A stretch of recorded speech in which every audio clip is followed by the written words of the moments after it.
মেয়েদের জন্য দারুণ খুশির খবর। আগামী 1 জুন থেকেই বাংলায় মহিলারা পাবেন 3,000 টাকা।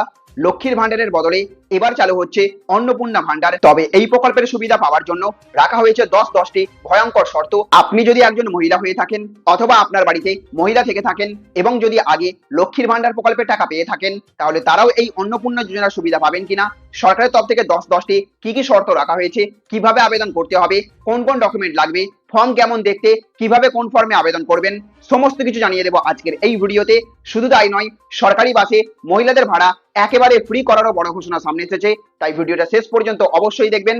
আর ভিডিওটি ভালো লাগলে লাইক করবেন, বন্ধুদের সাথে শেয়ার করবেন, আর চ্যানেলে নতুন হয়ে থাকলে সাবস্ক্রাইব করে নেবেন আমাদের চ্যানেল টেক শেয়ারিং অনলাইন। তো বন্ধুরা, বাংলায় সরকার পরিবর্তনের পর সবচেয়ে বড় যে প্রকল্প নিয়ে আলোচনা হচ্ছে সেটাই হলো অন্নপূর্ণা ভান্ডার। নির্বাচনের সময় থেকেই বিজেপি প্রতিশ্রুতি দিয়েছিল ক্ষমতায় এলে মহিলাদের ভাতা দ্বিগুণ করা হবে। আর এইবার মুখ্যমন্ত্রী শুভেন্দু অধিকারী জানিয়ে দিলেন আগামী 1 জুন থেকেই এই প্রকল্প চালু হতে চলেছে। মানে আগে যেখানে লক্ষ্মীর ভান্ডারে 1,500 টাকা পাওয়া যেত, এবার সেই টাকাই বেড়ে সরাসরি 3,000 টাকা পাবেন মহিলারা। সবচেয়ে বড় স্বস্তির খবর হলো, যারা আগে লক্ষ্মীর ভান্ডারে টাকা পেতেন তাদের আপাতত নতুন করে আবেদন করতে হবে না বলেই প্রশাসনিক সূত্রে জানা যাচ্ছে। অর্থাৎ পুরনো ডেটাবেস থেকেই মহিলাদের অ্যাকাউন্টে অন্নপূর্ণা ভান্ডারের টাকা পাঠানো হবে 1 জুন।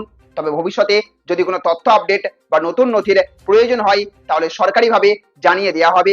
এবার আসি কারা এই প্রকল্পের সুবিধা পাবে। সূত্র অনুযায়ী 10টি গুরুত্বপূর্ণ শর্ত রাখা হতে পারে, যেমন আবেদনকারীর বয়স 25 থেকে 60 বছরের মধ্যে হতে হবে, পশ্চিমবঙ্গের স্থায়ী বাসিন্দা হতে হবে উপভোক্তাকে, পরিবারের বার্ষিক আয় 2.5 লক্ষ টাকার কম হতে হবে, আবেদনকারীর নামে পাকা বাড়ি, 4 চাকা গাড়ি বা ট্র্যাক্টর থাকলে আবেদন বাতিল হতে পারে, এমনটাই কিন্তু খবর পাওয়া যাচ্ছে।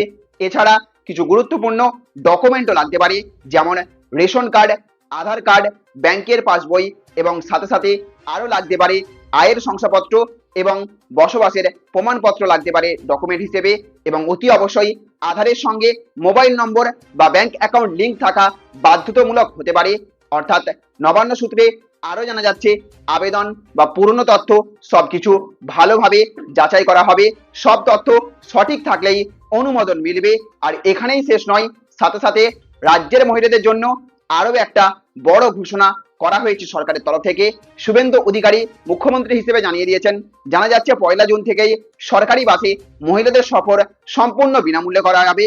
অর্থাৎ এবার শুধু মাসিক ভাতা নয়, যাতায়াতের খরচ থেকেও বড় স্বস্তি মিলবে। রাজনৈতিক বিশ্লেষকদের মতে সরকার পরিবর্তনের পর সাধারণ মানুষের মনে যে ভয় তৈরি হয়েছিল পুরনো প্রকল্পগুলো বন্ধ হয়ে যাবে কিনা, এই ঘোষণা তার অনেকটাই দূর করে দিয়েছে। নতুন সরকার স্পষ্ট বার্তা দিয়ে জানিয়ে দিয়েছে সামাজিক প্রকল্পগুলো বন্ধ হবে না, বরং আরো বাড়ানো হবে। সব মিলিয়ে এখন পরিস্থিতি এমন যে বলা হচ্ছে অন্নপূর্ণা ভান্ডার প্রকল্পে মহিলারা পেতে পারেন মাসে 3,000 টাকা করে। সরকারি বাসে ফ্রি যাতায়াতের সুবিধা মিলতে পারে। পুরনো লক্ষ্মীর ভান্ডারের উপভোক্তারাই প্রথমে সুবিধা পেতে পারেন। আর জুন মাস থেকেই এই নতুন ব্যবস্থা কার্যকর হতে পারে বলে খবর পাওয়া যাচ্ছে। তবে একটা গুরুত্বপূর্ণ কথা অবশ্যই মাথায় রাখবেন, এখনো পর্যন্ত পুরো অফিসিয়াল গাইডলাইন প্রকাশ করা হয়নি। তাই কোনো ভুয়ো ফর্ম বা প্রতারণার লিঙ্কে নিজের তথ্য দেবেন না। শুধুমাত্র সরকারিভাবে ঘোষণা হলেই আবেদন বা আপডেট করবেন। তো বন্ধুরা, এবার আপনাদের মতামতটা খুবই গুরুত্বপূর্ণ। মহিলাদের 3,000 টাকা ভাতা আর ফ্রি বাস পরিষেবা, এই সিদ্ধান্তকে সাধারণ মানুষের জন্য বড় স্বস্তি হবে। আর আপনার মতে এই প্রকল্প বাংলার অর্থনীতিতে কি প্রভাব ফেলতে পারে, অবশ্যই কমেন্ট বক্সে আপনার মতামত লিখে জানাবেন। আর ভিডিওটি ভালো লাগলে লাইক করবেন, বন্ধুদের সাথে শেয়ার করবেন। আর আমাদের চ্যানেলে নতুন হয়ে থাকলে অবশ্যই চ্যানেলটিকে সাবস্ক্রাইব করে রাখবেন। ভালো থাকবেন, সুস্থ থাকবেন। Thank you friends, thank you for watching.